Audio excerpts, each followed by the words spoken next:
Assalamualaikum warahmatullahi wabarakatuh. Alhamdulillahirabbil alamin hamdan katsiran thayyiban mubarakan fi kama yuhibbu rabbuna wa yarda. Wa asyhadu an la ilaha illallah wahdahu la syarikalah wa asyhadu anna Muhammadan abduhu wa rasuluh la nabiyya ba'da amma ba'd. Kaum muslimin pemirsa Surau TV yang dirahmati oleh Allah Subhanahu wa taala.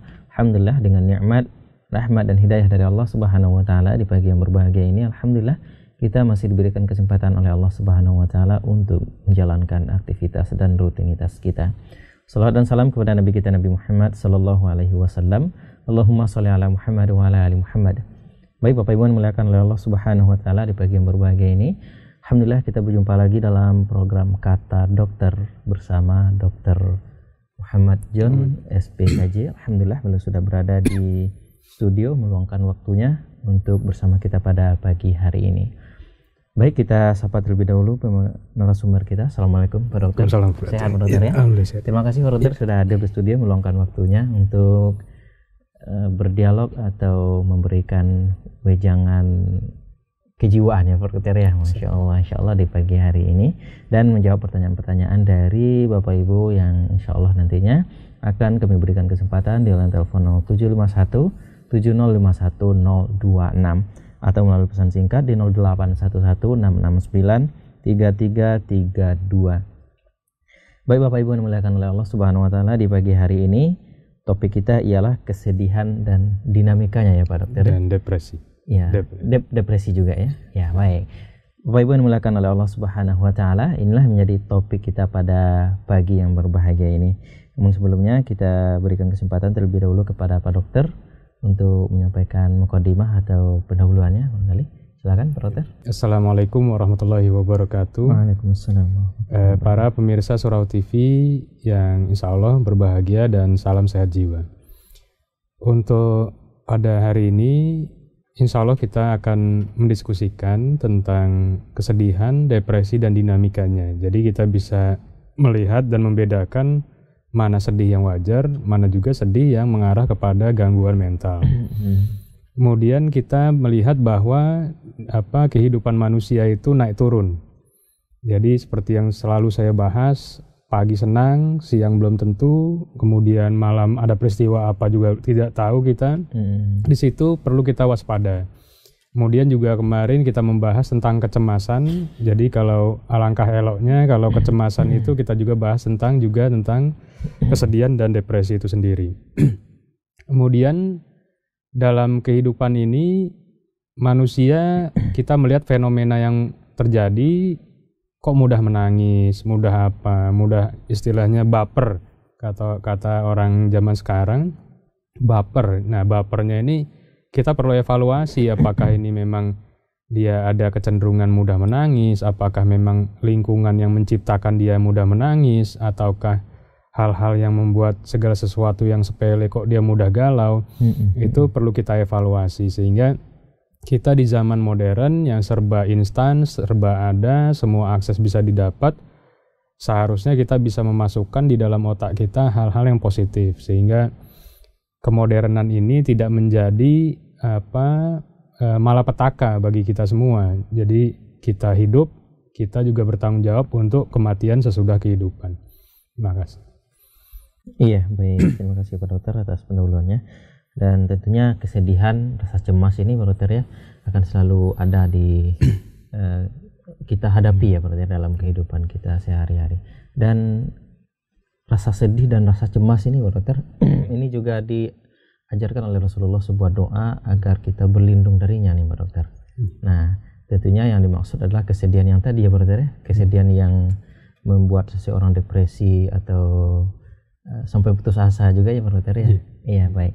Nah, tadi ada kesedihan itu ada dua ya Pak Dokter ya. Ada juga yang yang normal, ada yang merusak gitu ya. Iya.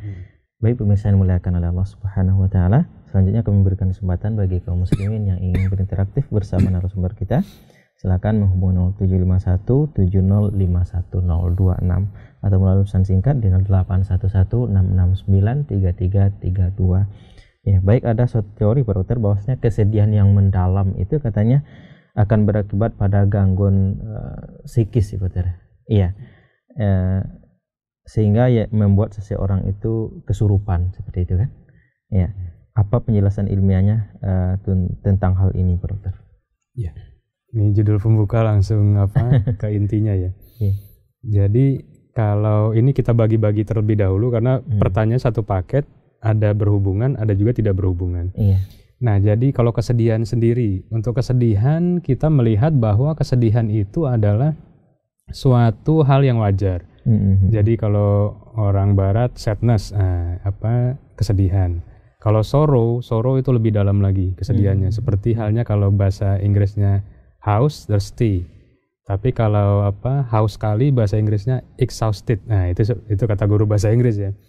Nah, itu kita melihat bahwa kesedihan itu memang ada tahapan-tahapan. Jadi seseorang itu tidak langsung mengalami kesedihan. Jadi kan jarang juga laki-laki menampakkan kesedihannya di depan halayak.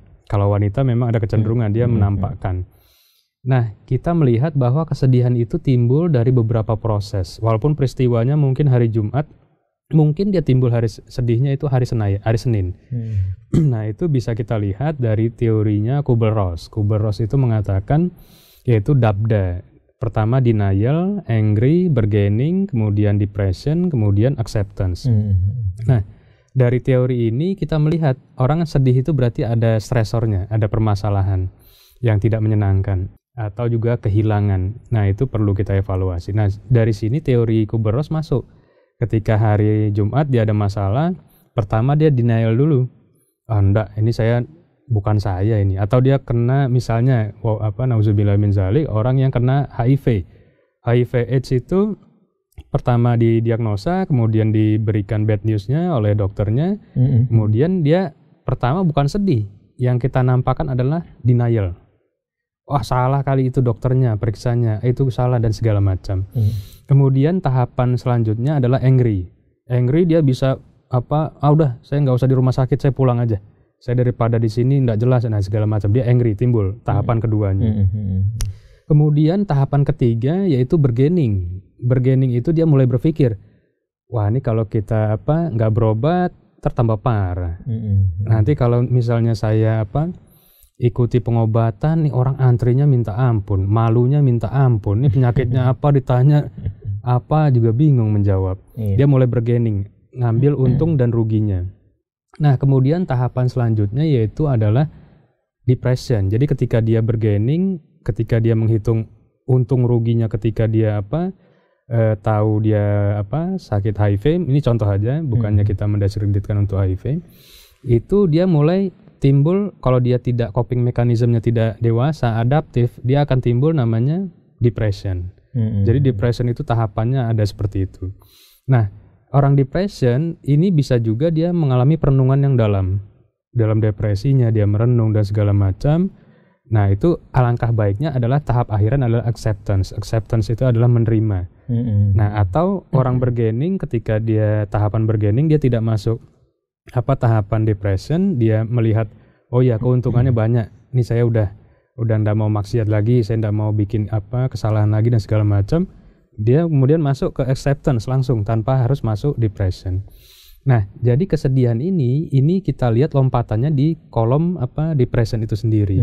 Kesedihannya entah memang orang sedih ini tidak mesti menitikan air mata. Jadi kalau orang menitikan air mata itu memang ada, tiap orang beda-beda. Ada yang sedihnya itu seperti ketika seperti anak kecil kalau nangis seperti itu contoh aja. Air matanya nggak keluar. Ya, kemudian ada lagi yang menangisnya itu memang air matanya sangat membanjiri sekali. Nah, di sini kita melihat kesedihan adalah suatu proses yang tidak jarang sekali saat peristiwa itu. Kecuali orangnya histrionik ya, memang mau menarik perhatian. Dia perlu proses. Nah, itu kesedihan yang biasa. Kita katakan itu untuk normal, kesedihan-kesedihan yang tidak masuk untuk golongan depresi. Tapi kalau yang golongan masuk depresi, itu nanti kita lihat dulu kesedihannya. Apakah kesedihannya itu memenuhi 3 kriteria A mayor dan juga 6 dan 7 kriteria minor. Jadi kalau kriteria mayor itu di jiwa yaitu anhedonia. Jadi sedih tapi dia juga anhedonia. Anhedonia itu dia tidak bisa menikmati lagi kehidupan ini, tidak bisa merasakan kesenangan lagi. Dan yang kedua, dia tidak bisa juga unenergi itu tidak berenergi.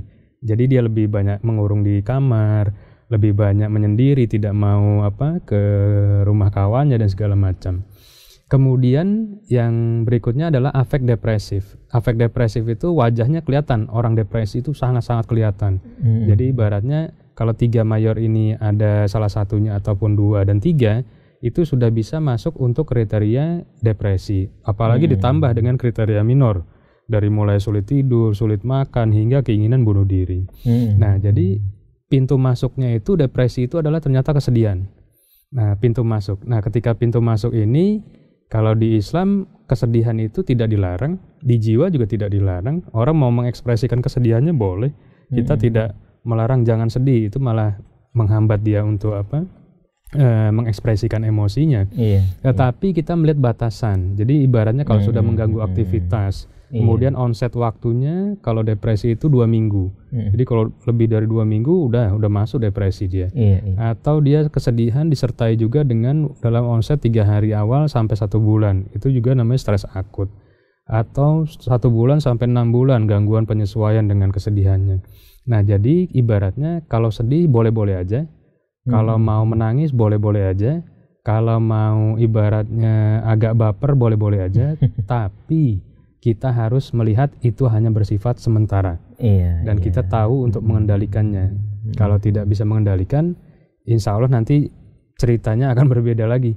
Nah, kemudian yang Pak Pausil tadi sambung tentang kesurupan.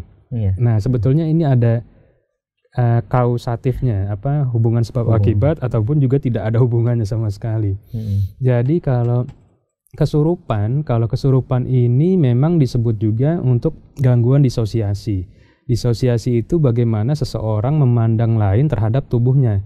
Jadi tubuhnya itu bisa juga tangan kanannya dianggap tangan Superman, tangan kiri tangan buto hijau, atau bagaimana. Jadi beda-beda. Jadi dia mengekspresikan seperti itu. Atau dia menganggap dirinya itu bukan dirinya. Itu adalah salah satu disosiasi. Nah, disosiasi yang untuk kesurupan itu memang kecenderungan juga berhubungan dengan budaya. Nah, dicampur dengan budaya sehingga menimbulkan namanya disosiasi yang memang untuk unsurnya kesurupan. Nah, kemudian sekarang kesedihan itu korelasinya di mana untuk kesurupan? Nah, memang kalau orang kesurupan, pintu masuknya adalah gangguan mental terlebih dahulu. Jadi gangguan mental itu entah itu stresor yang sangat berat dan segala macam yang mengakibatkan terguncangnya jiwa, sehingga memudahkan dia untuk timbul disosiasi. Jadi disosiasi itu satu, memang kita melihat itu suatu hal yang patologis. Jadi ada juga yang bersifat fisiologis, yang masih normal. Nah, sekarang untuk kesurupan itu sendiri kita melihat untuk fenomena disosiasi yang berbau untuk budaya. Jadi sebetulnya orang itu memang sudah punya masalah gangguan mental sebetulnya. Sudah ada. Jadi dia ada peristiwa apa, mulai sedih. Nah, ini mulailah. Jadi kalaupun ada saya bukan berpikir terlalu jauh. Ketika seseorang mengalami disosiasi, itu dia memang murni mengalami gangguan secara psikis, kemudian ditambah lagi memang dia cara berpikirnya udah tidak masuk akal lagi.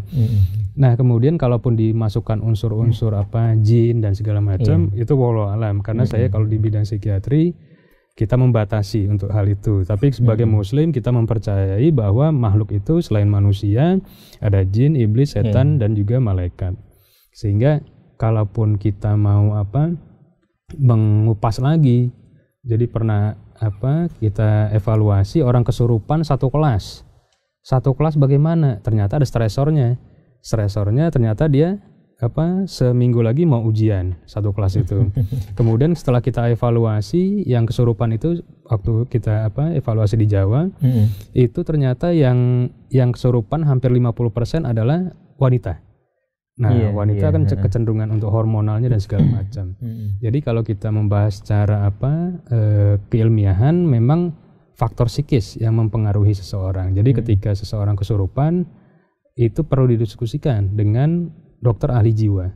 Jadi ibaratnya itu kolaborasi sehingga pengobatan itu bersifat holistik seperti itu. Ya baik, terima kasih Pak Dokter. Jadi apakah ada itu jenis-jenisnya dari kesedihan tadi Dokter, atau tingkatan-tingkatannya mungkin ya kesedihan itu ya, sehingga kita tahu, pemirsa kita tahu sampai di mana dia bisa membatasinya. Tadi kan Dokter sedih itu boleh saja ya kan, tetapi ada batasannya. Nah batasannya ini loh Pak Dokter ya. Mungkin ada jenis-jenisnya atau tingkatan-tingkatannya semua gitu ya. Jadi kalau kesedihan memang kita tidak ada batasan-batasan secara hitam putih, tapi asal memenuhi prasaratan. Satu, tidak mengganggu aktivitas. Kemudian tadi tidak memenuhi kriteria untuk 3 mayor dan juga 7-8 minor yang tadi saya sebutkan. Kemudian kita juga melihat bahwa untuk orang yang sedang kehilangan, misalnya kehilangan bapaknya meninggal wafat, ibunya wafat, itu kesedihan yang masih kita anggap wajar. Jadi kalau di psikiatri itu sebut juga dengan grieving. Grieving itu sedang berduka cita. Sedang berduka cita itu kita memaklumi sampai rentang waktu 3 bulan. 3 bulan selama itu tidak mempengaruhi secara aktivitas yang cukup signifikan. Jadi kalau kita melihat itu fleksibel. Fitrah manusia itu kesedihan itu biasa asal tidak mengganggu aktivitasnya dan onset waktu juga. Jadi kalau 3 hari masuk stres akut atau 2 minggu masuk depresi, nah itu kita masukkan. Tapi kalau orang sedih itu memang ibaratnya tidak ada manusia yang tidak sedih. Mau seorang yang sangat hebat sekalipun pasti mengalami kesedihan. Kalau dia tidak mengalami kesedihan, jangan-jangan dia tidak manusia yang sangat sempurna. Jadi manusia sempurna sekali seperti Rasulullah pun mengalami masa-masa kesedihan. Ketika wafatnya Siti Khadijah, wafatnya paman Rasul, wafatnya para penghafal Al-Quran, ketika di pertempuran, itu Rasulullah memang mengekspresikan untuk kesedihan. Jadi ekspresinya kan memang cukup terbatas, tapi orang mengetahui bahwa itu ungkapan emosi adanya kesedihan yang cukup yang cukup ibaratnya Rasulullah merasa kehilangan. Nah sekarang kita sebagai manusia juga bersyukur dengan ada kesedihan ini, kita berusaha memposisikan diri tidak sebagai korban kehidupan. Jadi kalau kita sering memposisikan diri sebagai korban kehidupan, insya Allah kita menjadi bagian kesedihan itu sendiri. Jadi kalau kepada pasien saya bilang, Ibu, Bapak kalau misalnya dalam kehidupan ini Bapak kalau sedih seperti ini terus berarti Bapak korban. Nah, kalau di Islam itu kan manusia itu adalah khalifah. Jadi pemimpin. Ketika jadi pemimpin, Bapak jadi korban, berarti Bapak jadi rakyat terus nih. Nggak bisa membangun diri. Nah, sekarang ketika kita menjadi orang yang dewasa, kemudian tidak merasa menjadi korban, sedih boleh-boleh aja. Tapi jangan lebih dari 3 hari lah ya. Nanti masuk stres akut. Atau masuk kriteria mayor, ya masuk juga depresi seperti itu. Iya, kadang kita sendiri sering menemukan ya dokter, bahkan sering pernah dipanggil untuk meruqyah, tapi nggak berani sih dokter ya. Ada anak yang tadi dokter bilang bahwasanya pintu depresi itu adalah kesedihan ya. Iya, anak ini karena sering kena marah sama orang tuanya, ini nggak boleh, itu nggak boleh. Dia nggak sekolah lagi ya kan, kemudian dia itu kayak kesurupan tadi ya Pak Dokter ya. Sehingga untuk penanganan orang yang seperti ini seperti apa Pak Dokter? Atau mungkin pertama sekali pencegahan dulu ya Pak Dokter, pencegahannya apa saja, kemudian kalau sudah seperti tadi pengobatannya, kalau dari segi ilmu kejiwaan mungkin ya Pak Dokter ya, seperti apa gitu Pak Dokter? Ya. Terima kasih Pak Pausil. Mungkin menarik sekali tentang kesurupan, mungkin 1 episode nanti khusus kesurupan ya. Tapi karena ditanyakan oleh Pak Pausil, saya sekilas saja memberitahukan bahwa kalau kita melihat itu disosiasi itu gangguan disosiatif, seseorang menilai dirinya bukan dirinya. Nah itu memang pintu masuknya tadi, gerbangnya adalah gangguan mental. Nah gangguan mental itu banyak faktor. Jadi kalau anak tadi ya, kasus tadi anak, ini kemungkinan besar memang tadi pola asuhnya bagaimana, ada yang dominan pasti. Ketika ada yang dominan atau juga terlalu, jadi dominan itu satu bisa overprotective, terlalu melindungi. Nggak boleh kesini, nggak boleh jatuh, nggak boleh ini, nggak boleh apa, salah sedikit terlalu dilindungi, itu juga salah. Kemudian yang kedua terlalu keras, nah itu kita melihat jadi figur bapaknya atau ibunya, nah itu perlu kita evaluasi. Nah sekarang anak-anak itu kalau saya lihat fenomenanya faktor stresornya banyak. Selain di rumah, dia juga dibully di sekolah. Di sekolah itu dibully itu luar biasa. Luar biasa. Jadi ibaratnya kalau saya screening itu 4 dari 5 itu rata-rata dibully. Peristiwa dibully pernah. Jadi ibaratnya kita melihat ini adalah suatu stresor yang bisa memasukkan si anak dalam posisi gangguan mental. Jadi pelan pasti nanti pas meledak, nah kita kaget sendiri sebagai orang tua, kok begini. Padahal anak tidak pernah cerita apa-apa dan segala macam. Sehingga kalaupun kesurupan, itu yang saya bilang tadi, syarat pintu masuknya harus ada gangguan mental dulu. Jadi ketika dia mulai terganggu mentalnya, kemudian timbul adanya disosiatif, nah itu proses apapun bisa terjadi untuk lanjutan dan lanjutan. Jadi sekarang kita pencegahan adalah lebih baik daripada mengobati. Nah, mencegah itu berarti pola asuh kita benarkan dulu. Tidak boleh terlalu keras kepada anak, tidak boleh memarahi menghukum dengan menyakiti. Kemudian tidak boleh juga kita overprotective, terlalu dilindungi, tidak boleh ke sini ke sana, dan semua yang perlu untuk kreativitas dan tumbuh kembangnya kita hambat. Kemudian juga kita melihat juga adanya faktor lingkungan eksternal. Jadi kawannya, entah mohon maaf, kadang-kadang guru juga ada. Ketika kesal main cubit aja. Jadi ibaratnya ketika bu guru ada masalah di rumah, dipindahkan di sekolah, nah itu menjadi anak jadi korban. Jadi saya bukannya cerita kepada tentang bu guru, karena ibu saya juga guru agama ya. Almarhum ibu saya guru agama, tapi kita melihat bahwa semua permasalahan itu bisa menjadi faktor resiko yang menyebabkan anak menjadi pintu masuknya untuk terguncang jiwanya seperti itu. Mungkin ini juga bisa dibahas satu pembahasan mungkin ya Pak Dokter ya terkait boleh. dengan Insya Allah nanti kalau dikasih pola waktu. asuh juga ya, pola asuh. Karena ada sebagian kita lihat Pak Dokter ya, orang tua yang ketika marahnya seperti mau dibunuh anaknya gitu. Tapi kalau ketika baiknya luar biasa juga Pak Dokter. Ini apakah ini baik juga atau ini perlu dibahas juga nih ya Pak Dokter ya, satu pembahasan insya Allah. Selanjutnya Pak Dokter, kita angkat dari pesan singkat yang sudah masuk dari tidak disebutkan nama di sini Pak Dokter. Assalamualaikum Pak Dokter, saya suka sedih, cemas. Kalau datang sakit saya cepat cemas Pak Dokter. Suka memikirkan hal yang tidak-tidak, takut dengan kematian. Apa solusinya Pak Dokter? Terima kasih. Ya, terima kasih. Itu mungkin mirip dengan episode sebelumnya tentang kecemasan. Jadi kalau kecemasan itu bagian kehidupan, tetapi ibaratnya kalau kita terlalu mengantisipatif, terlalu berlebihan, itu menjadi disabilitas juga bagi diri kita sendiri. Nah sekarang kalau walaupun ini pertanyaannya sama dengan episode sebelumnya, kita menjawab bahwa kecemasan itu adalah hal yang wajar, dan kalaupun kita mendapatkan penyakit, itu kita belajar untuk menerima. Dan ketika kita belajar untuk menerima, kemudian teori yang kemarin kita pakai juga here and now, bagaimana kita berpikir hari ini bukan hari yang terlalu jauh ke depan ataupun jauh ke belakang, kita menjadi lebih dewasa dan lebih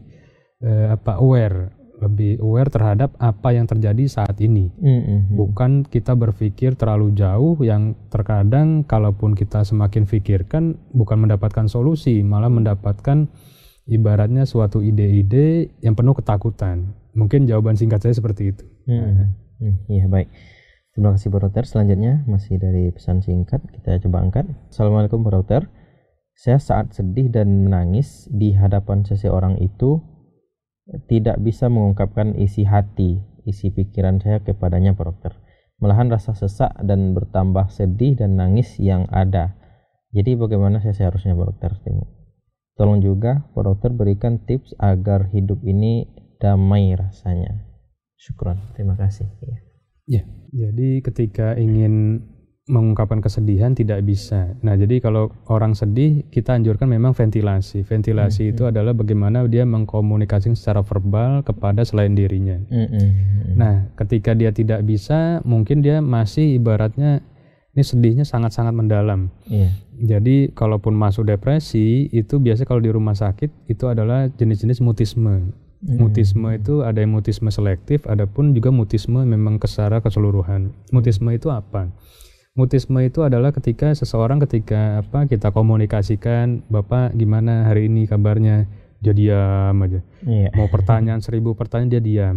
Padahal dia sedang mau kita untuk komunikasikan permasalahannya. Nah, ketika saudaranya yang lain datang, yang dia memang suka, itu dia ngobrol enak. Tapi kalau di luar selain saudaranya satu ini, dia tidak mau bicara. Nah, itu salah satunya mutisme selektif. Ataupun ketika dia depresi, dia mutisme secara keseluruhan. Semuanya tidak bisa diajak bicara. Dia lebih banyak menyendiri. Kayaknya kalau diungkapin kayaknya nanti juga tidak jelas, orang kayaknya tidak paham dan segala macam. Akhirnya dia lebih baik berbicara sendiri aja dalam hatinya. Nah, itu mutisme. Mutisme itu memang bukan sesuatu yang dibuat-buat. Memang itu dia mengalami suatu stresor yang sangat berat. Suatu shock yang sangat berat. Dan kemudian kalau orang yang depresi, memang kalau secara teori, dia memang memakai energi terlalu banyak. Jadi ibaratnya kalau ATP yang kemarin kita bahas, ATP itu adalah sumber tenaga. Sumber tenaga mitokondria itu dipaksa untuk berproduksi. Ketika orang depresi, itu pikirannya macam-macam. Walaupun dia hanya di tempat tidur, tapi pikiran itu ternyata menghabiskan energinya.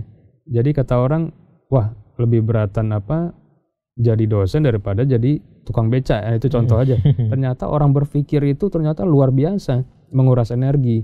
Nah, orang depresi itu berpikirnya macam-macam. Unsurnya negatif dan segala macam. Ketika dia berpikir terlalu banyak, energi sudah habis, dipakai semua ATP, kemudian dia tidak makan, tidak minum, sehingga energi yang untuk yang baru itu tidak didapatkan, timbullah beberapa gejala negatif. Nah, menarik diri, lebih banyak menyendiri, menolak untuk berkomunikasi dan segala macam. Jadi sekarang kita berpikir bahwa kita kesedihan boleh, kemalangan ya itu memang sudah takdir. Nah, sekarang kita hadapi. Ketika kita mau bersedih, ya udah ungkapkan, tapi jangan melebihi batas. Ataupun kalaupun kita mau curhat boleh ke kawan, ataupun juga kita namanya sharing ventilasi. Nah, itu boleh. Nah, jadi obat yang sederhana ventilasi, tapi kalau belum bisa ventilasi berarti kita lebih, kalau misalnya memang tidak dibuat-buat, dia tidak bisa berkomunikasi, ya udah kita bawa zikir dulu aja. Nah, zikir dulu aja. Nah, insya Allah kalau udah mulai tenang, mulailah minum teh manis hangat, roti gabin 1. Nah, ini kayak udah ada energi nih. Mulai dia ventilasi dan segala macam. Baik, terima kasih Pak Dokter atas jawabannya. Selanjutnya dari WhatsApp kita angkat. Assalamualaikum Pak Dokter. Saya merasakan kecemasan dan ketakutan yang mengganggu pikiran, sehingga saya jadi pesimis dalam menempuh hidup ini Pak Dokter. Apa jenis penyakit yang saya derita dan apa solusinya Pak Dokter? Syukuran, terima kasih. Memang kalau pesimistis kita masukkan untuk gejala minor daripada depresi, itu cocok. Kalau yang cemas takut memang di episode sebelumnya ya, mungkin Bapak tadi bisa menonton di episode sebelumnya. Nah, jadi ketika seseorang pesimistis itu adalah sesuatu yang wajar, dia tidak dibuat-buat, memang itu timbul. Dan ketika itu timbul, itu menimbulkan, itu nanti beriringan, timbul anhedonianya, afek depresifnya juga timbul. Itu termasuk dari bagian depresi itu sendiri. Nah, kalau pesimistis itu terkadang ada orang pesimistis terhadap kehidupan. Jadi kehidupan kayaknya tidak akan berjalan lebih baik, tidak akan berjalan sesuai dengan rencana. Mulai timbul pikiran-pikiran negatif, hingga yang paling ekstrim adalah keinginan untuk bunuh diri. Mungkin nanti insya Allah di episode selanjutnya bisa kita bahas tentang bunuh diri itu sendiri. Nah, sekarang pesimistis itu adalah, kalau kita baca biografi banyak tokoh-tokoh nasional internasional, itu terkadang terlintas.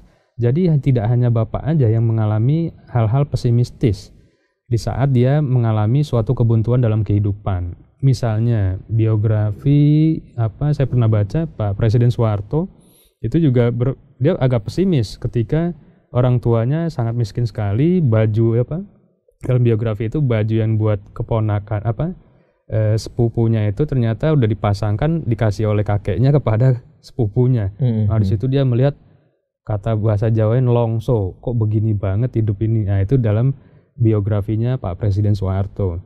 Kemudian kita lihat lagi untuk beberapa tokoh-tokoh. Jadi seperti apa? Saya baca juga Bob Sadino dan segala macam, dia pulang dari negeri seberang ke Indonesia kok jadinya kerjaannya seperti ini. Dia agak pesimistis juga, tapi dia timbul keinginan untuk maju. Nah, ketika dia ingin merubah nasib, merubah keadaan, ternyata pesimistis itu bisa berubah. Nah, sekarang ketika kita melihat bahwa pesimistis itu juga dialami orang-orang besar, dialami oleh tokoh-tokoh nasional maupun internasional, berarti kita jangan melihat bahwa itu adalah akhir dari segalanya. Kita berpikir mungkin itu adalah batu pijakan, batu pijakan untuk melangkah ke atas. Kalau kita berpikir ini pesimistis adalah akhir dari segalanya, nah insya Allah nanti pikiran yang ekstrim-ekstrim, mau bunuh diri, mengakhiri kehidupan, itu akan mengarah ke arah sana. Jadi tetap bersemangat, kita melihat bahwa husnuzon terhadap Allah Subhanahu wa Ta'ala, husnuzon juga terhadap peluang-peluang kebaikan yang akan kita dapatkan. Iya, baik. Terima kasih Pak Dokter atas jawabannya, dan kita angkat pertanyaan terakhir ini Pak Dokter. Assalamualaikum, saya punya kakak dengan kanker payudara stadium 4 Pak Dokter. Dia janda dengan 1 anak. Sebenarnya dia tipe wanita mandiri karena di kantornya kedudukan cukup baik. Keadaan kejiwaannya saat ini kelihatan baik Pak Dokter. Semangat sembuh tinggi. Bahkan banyak mencoba herbal dan vitamin maupun berbagai jus. Setiap dapat info yang rekomen, selalu dia coba. Tapi akhirnya satu macam herbal hanya beberapa bulan dipakai lalu ganti lagi. Apakah ini tanda-tanda depresi Pak Dokter? Terima kasih. Ya. Jadi kalau cancer ini memang sudah menjadi hal yang untuk signifikansinya menimbulkan gangguan mental cukup tinggi. Jadi yang paling sederhana misalnya untuk orang diabetes mellitus itu kan kelihatannya ringan. Itu ternyata 30% menghasilkan kecemasan. Orang jantung ternyata juga menghasilkan 40-50% kecemasan dan juga depresi. Nah, kalau kita lihat itu penyakit yang masih ibaratnya masih berjalan waktu. Tapi kalau cancer ini kadang-kadang ada yang terminal. Jadi terminal itu udah tahap akhir. Apalagi stage 4. Itu udah tahap akhir sekali. Sehingga kalaupun dia memang orang yang berkedudukan tinggi, mungkin dia sudah searching Google dan segala macam, tanya dokter spesialis, mungkin dia sudah masukkan infonya. Memang kalau terminal ini resiko ada. Nah, resikonya ini memang resiko yang memang sudah diperkirakan menurut penelitian dan segala macam.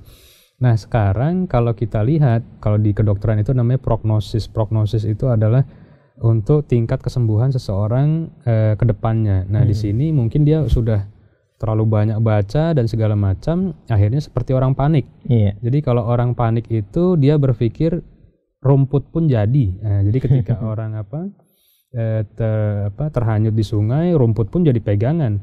Nah, ketika itu dilakukan, akhirnya pain relief yang sementara itu semuanya tidak bisa menyelesaikan. Padahal dia secara logika juga sudah tahu memang pengobatan ini memang kalau terminal cukup perlu agak lebih untuk dilakukan pengobatan. Nah, ketika tidak ada akar rotan pun jadi ataupun rumput di jalan pun jadi, sehingga timbul dia panik. Ketika panik, cemas, nah itu semuanya dilakukan. Ketika dilakukan, padahal secara alam sadarnya dia tahu ini penyakit yang cukup berat. Obat yang walaupun iklannya heboh dan segala macam, itu tidak semudah itu. Nah, jadi sekarang ibaratnya peran dari keluarga. Nah, jadi kalau saudaranya ini sedang panik dengan penyakit kansernya, ini peran dari keluarga. Nah, bagaimana keluarga ini bisa mendekati, mengajak diskusi, kemudian sharing, memberikan dukungan kembali. Kalaupun ibaratnya dia berpikir untuk kayaknya tidak ada harapan, berilah contoh-contoh untuk yang cancer kan banyak yang survive, yang selamat dan segala macam. Itu bisa diikutkan. Kalau di rumah sakit ada juga untuk komunitasnya, diskusi dan sharing. Jadi sekarang kalaupun saudaranya agak cemas ataupun panik seperti itu, kita pahami saja dulu, kita terima, tapi keluarga jangan ikut panik. Karena banyak pasien yang panik ternyata keluarganya ikut panik. Nah, itu malah masalah menambah masalah. Baik, terima kasih Pak Dokter atas kesempatan waktunya pada pagi yang berbahagia ini. Mudah-mudahan bermanfaat untuk pemirsa kita yang menyaksikan pada pagi hari ini. Sebelum kita tutup, mungkin ada kesimpulan sedikit Pak Dokter dari pembahasan kita pada pagi hari ini, silakan. Jadi di waktu yang singkat ini saya ingin mengatakan bahwa kesedihan itu adalah suatu proses yang dialami oleh setiap orang. Dan ketika itu menghampiri kita menerima dulu.